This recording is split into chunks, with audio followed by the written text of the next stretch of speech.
terakhir itu Rocky Gerung dan kawan-kawan.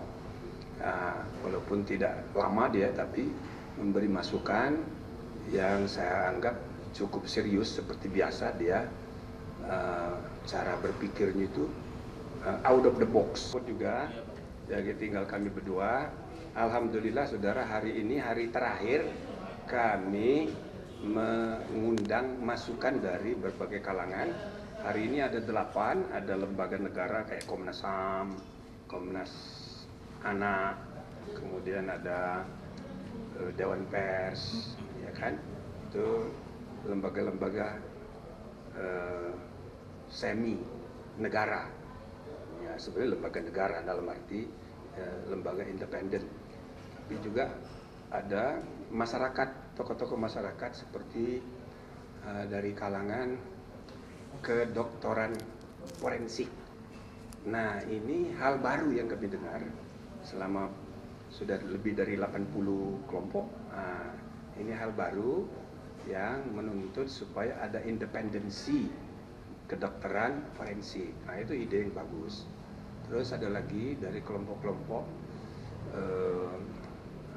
dosen-dosen fakultas hukum.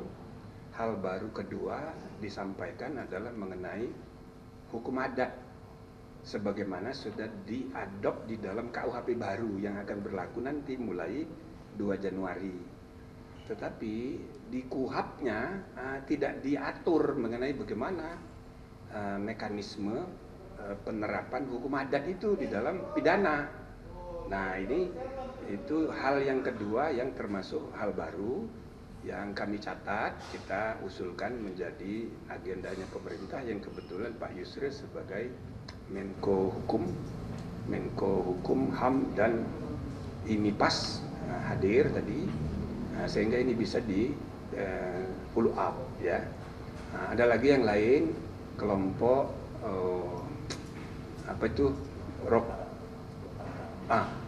ada 2, satu kelompok aliran kepercayaan, satu lagi kelompok Lokantara yang concern di bidang kebudayaan. Kalau aliran kepercayaan mempersoalkan perlindungan terhadap kelompok minoritas aliran kepercayaan. Nah, ini hal yang baru juga yang tadi kami dengar, ya kita jadikan masukan. Nah, yang terakhir itu Rocky Gerung dan kawan-kawan. Walaupun tidak lama dia, tapi memberi masukan yang saya anggap cukup serius. Seperti biasa dia cara berpikirnya itu out of the box, tidak sama dengan mainstream. Nah, akhirnya kita sudah mendapatkan masukan dari semua kalangan, termasuk juga kami berkunjung ke daerah-daerah ya, sebagai tambahan supaya kita jangan nanti dianggap hanya mendapat masukan dari pusat, dari Jakarta. Jadi kita udah keliling, tim ada yang ke Aceh. Terakhir saya juga kebagian ke Balikpapan dengan beliau, dengan Pak Dapiri. Mungkin terakhir nanti ada ke Bali. Ya, mungkin ada masalah adat juga. Nah, ini semua masukan ini sudah kami anggap cukup lengkap untuk mulai kami mendiskusikan. Besok itu hari Kamis, itu adalah rapat pleno di mana kami sudah mulai memilah-milah dan memilih usul kebijakan reformasi struktural seperti apa, kultural seperti apa saja yang tepat untuk Polri ke depan, dan juga reformasi instrumental undang-undang maupun juga perpol. Nah, itu kita evaluasi, ya kan, kemungkinan kita usulkan untuk kita laporkan kepada Presiden menjadi agenda reformasi yang menyeluruh tentang Polri di masa depan. Silakan kalau ada yang mau tanya, ya. Saya Niko dari Kompas TV, Pak Jimli. Ini kan ada laporan dari SafeNet yang mencatat ada 1.902 aduan, termasuk 54% diantaranya ini kekerasan terhadap perempuan. Banyak kasus polisi melakukan kekerasan terhadap istrinya, terhadap pasangannya, dan juga perempuan. Apakah ini nantinya akan menjadi atensi dari tim reformasi Polri? Itu karena yang angkanya pertama. banyak sekali, berarti sangat serius. Betul. Maka pasti bukan hanya kepada perempuan, juga kepada anak. Ya, kekerasan terhadap anak, demonstrasi digerakkan oleh yang dewasa, tapi perlakuan pada anak juga ada beberapa kasus. Nah, jadi kita harapkan itu nanti sudah pernah kita diskusikan Januari, ada perlakuan khusus dan perlindungan yang lebih kepada kelompok perempuan, anak-anak, dan difabel, gitu ya. Oke. Nah, tapi itu nanti berkaitan dengan reformasi kultural yang antara lain misalnya kita akan berusaha mengefektifkan pengawasan disiplin, pengawasan aturan, dan pengawasan etika. Nah, misalnya ada usul supaya kita perkuat Kompolnas didukung oleh Kompolda di setiap provinsi, yang Kompolnas dan Dain bisa memecat, gitu loh.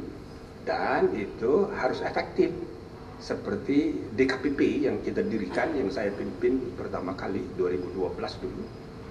Itu banyak KPU, Bawaslu di seluruh Indonesia yang melanggar kode etik, kita pecat. Nah, ini juga harapannya Kompolnas itu nanti efektif gitu loh, menegakkan kode etik, menegakkan disiplin profesional, gitu kira-kira jawabannya. Jadi nggak bisa case satu-satu, tapi sistem kita tingkatkan efektivitas pengawasan. Berarti mendorong pemecatan, ya Prof? Pemecatan kalau sudah finalnya, yang sudah tidak bisa diampuni, ya berhenti, gitu. Dan nggak perlu ragu-ragu, itu pemberhentian itu, pemecatan itu bahasa kasarnya. Kalau bahasa diperhalus sedikit, pemberhentian. Bisa dengan hormat, bisa dengan tidak hormat. Maksudnya nggak usah dipenjara, you pindah deh, kerja di tempat lain. Tujuan penegakan kode etik itu memulihkan kepercayaan publik pada institusi Polri, bukan membalaskan pelanggaran yang dilakukan seseorang. Beda dengan hukum. Kalau hukum itu menghukum, kalau etika enggak. Dia tujuannya adalah memulihkan public trust pada institusi dengan cara ayo pindah deh kerja tempat lain. Nah, gitu. Oke. Sama wartawan juga kalau tidak profesional, bisa deh, nggak usah dipenjara, tempat lain aja kerja, gitu. Siap, Prof. Terima kasih. Oke, satu lagi, Prof. Kita kan tahu juga ada informasi terkait dengan 6 polisi yang saat ini dilakukan sidang etik atas dugaan kekerasan hingga menyebabkan meninggal dunia di Kalibata, Jakarta Selatan. Adakah atensi atau perhatian dari tim reformasi Polri agar nantinya tidak ada perbuatan main hukum sendiri di lingkungan kepolisian? Terima kasih, Prof. Itu termasuk disiplin profesional. Cuman kan jangan nanya ke kita kalau kasus demi kasus, repot. Itu ada menyangkut kasus datang ke sini minta bantuan. Jangan dong, kita mau reformasi ke depan. Kalau kasus itu diselesaikan case by case, kan sudah jalan penegakan kode etiknya, kita percayakan aja.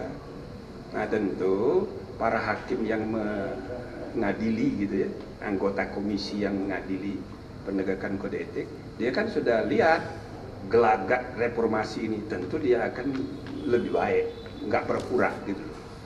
Ya harapan kita efektif gitu.